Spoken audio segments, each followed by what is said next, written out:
Did you hear the women of the main event? Well, let's see how this pans out. Famous Kiss of Death. Love you. I love you. Because I had titanium reinforcement. To hear her say that she watched this match. Leather match at WrestleMania. You really went there? I thought we talked about that before this interview, that we weren't going to, because she gets really mad. Yeah, I never lost it. Am I the still longest reigning?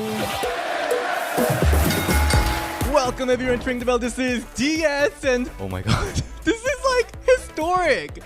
20 years ago, To the day. History was made. Who knew? First ever women's main event on Raw.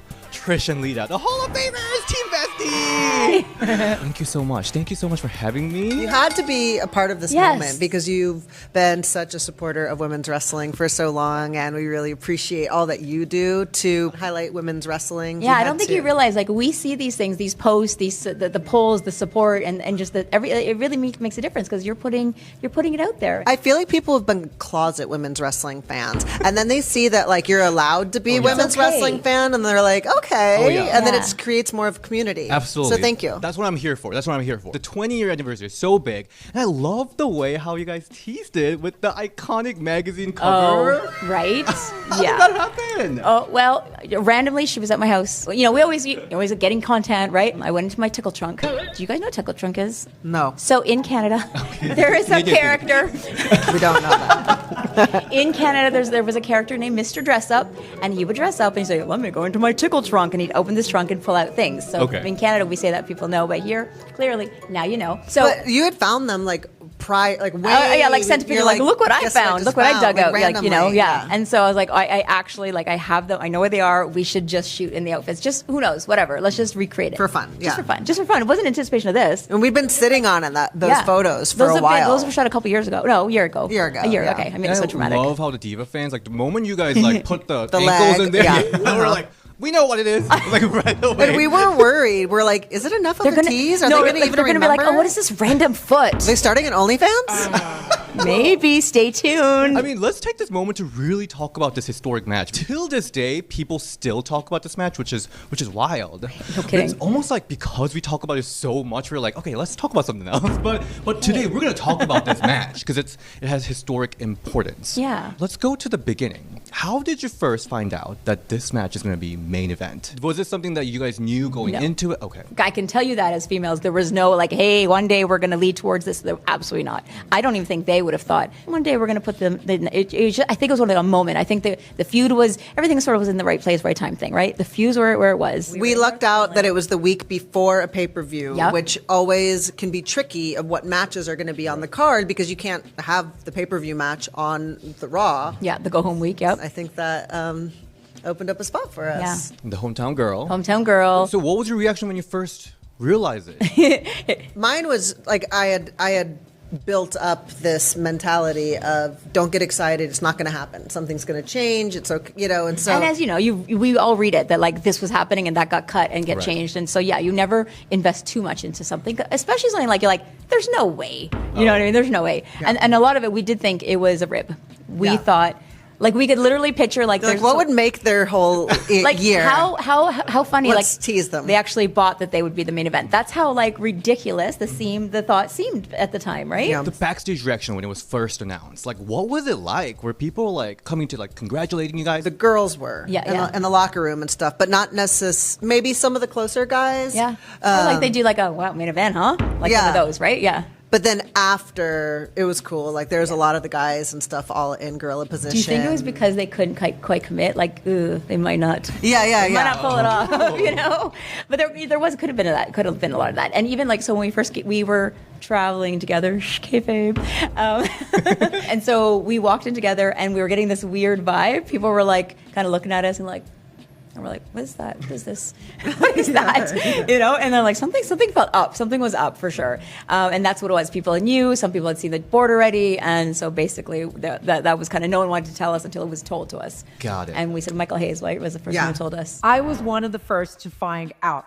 I was in the production meeting, and when I got told, and when I saw those sheets, that said it, that they were going to be main eventing Raw, I about jumped out of my seat. Seriously, I had the biggest smile. I was so happy because you have to understand, during that time as well, The women weren't always featured in every episode. I mean, sometimes I was the only one to come out in the entire show. So to find out that they were going to main event the show. And I remember when the girls in the locker room were being excited, it was almost like I was like, shut up, like, because I'm just like I'm like, it might not happen, or like don't jinx it, or don't jinx it, like I still just couldn't be excited for it until it was happening. Until it was happening. Yeah. Oh, this is okay. We're going.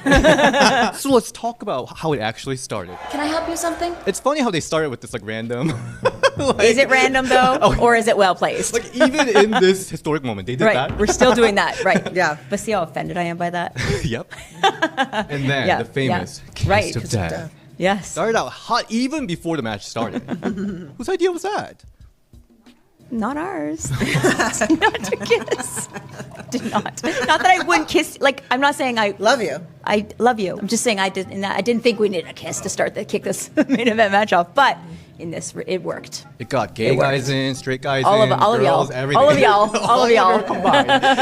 Let's start with the first yes or no. Oh. Yes or no answer here. Okay. So the gears that you guys wore in this match literally got immortalized for 20 years. Any time did you ever regret wearing the gear that you wore there?